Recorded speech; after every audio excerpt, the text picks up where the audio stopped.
এসে গেলাম আবার রূপাস কিচেনে। আজকে আমি আপনাদের করে দেখাবো মোচার চপ কিভাবে করব। প্রথম থেকে আপনাদের সম্পূর্ণটাই দেখাবো। প্রথমে আমি একটা মোচা কুটে নিয়ে দুটো আলু দিয়ে প্রেসার কুকারে সেদ্ধ করে জলটা ফেলে দিয়েছি, ছেঁকে রেখেছি।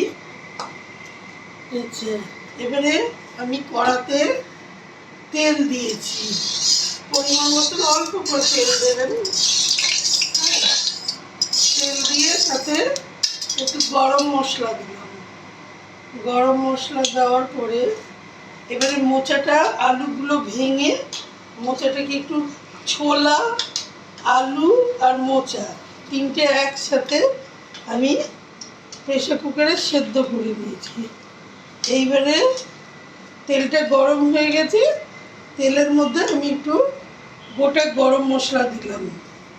দেওয়ার পরে এই সেদ্ধ মোচাটা সব কিছু একে ঢেলে দিলাম। ঢেলে দিয়ে একটু নাড়াচাড়া করবো তেলের উপরে।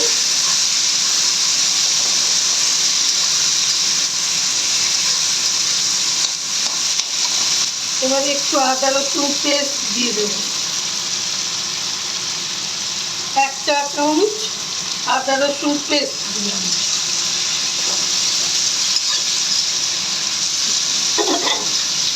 এক চা চামচ আদা রসুন পেস্ট দেওয়ার পরে আমি দেব এতে পরিমাণ মতন লবণ। পরিমাণ মতন আমি এই চপের মধ্যে অল্প লবণ দিচ্ছি।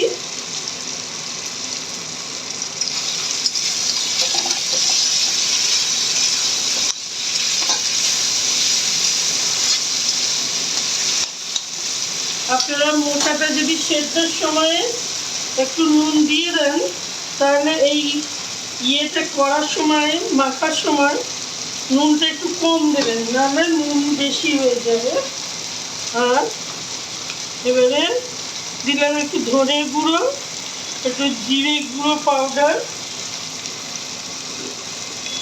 একটু লঙ্কা গুঁড়ো পাউডার,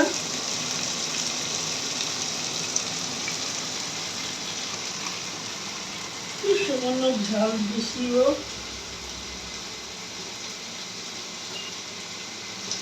আর একটু হলুদ গুঁড়ো পাউডার।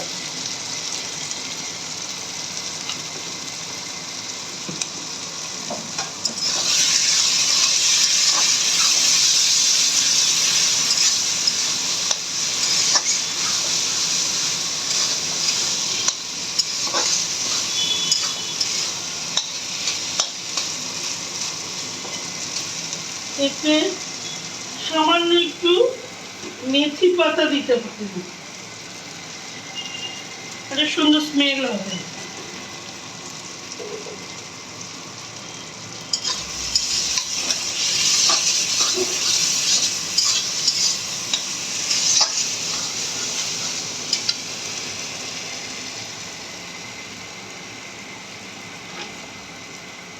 একটু গুঁড়ো গরম মশলা দেওয়া হবে।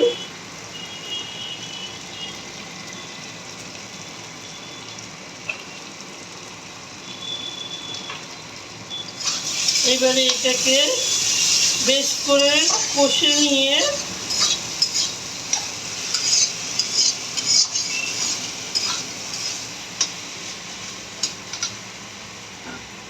এর উপরে একটু ব্রেড ক্রাম্ব দিতে হবে।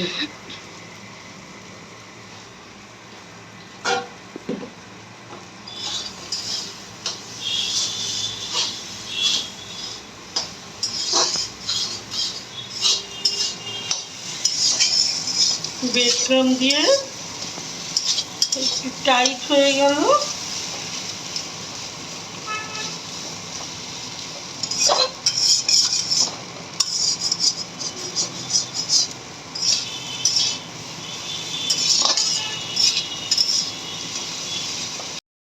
ব্রেড ক্রাম্ব গুঁড়ো দিয়ে এটাকে বেশ করে নেড়ে চেড়ে আমি আগুনটা গ্যাসটা অফ করলাম।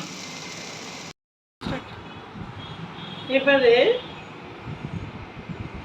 ওই মাখা মোচাটা যে কষে নিলাম সেটাকে লম্বা লম্বা শেপ দিয়ে দু হাতের সাহায্যে এবারে কর্নফ্লাওয়ার একটা বাটিতে গুলে কর্নফ্লাওয়ারে ভিজিয়ে আর ব্রেড ক্রামের মধ্যে একবার করে কোটিং করে নিচ্ছি। মতন ধরবে আর ভাজলে পরে বেশ মুচমুচ করবে খাওয়ার সময়। ব্রেড ক্রাম্ব দিয়ে তৈরি করা হয়ে গেছে। কড়াতে আমি তেল দিয়েছি, তেলটাও গরম হয়ে গেছে। এবারে আমি একটা একটা করে চপগুলো সব তেলে ছাড়বো।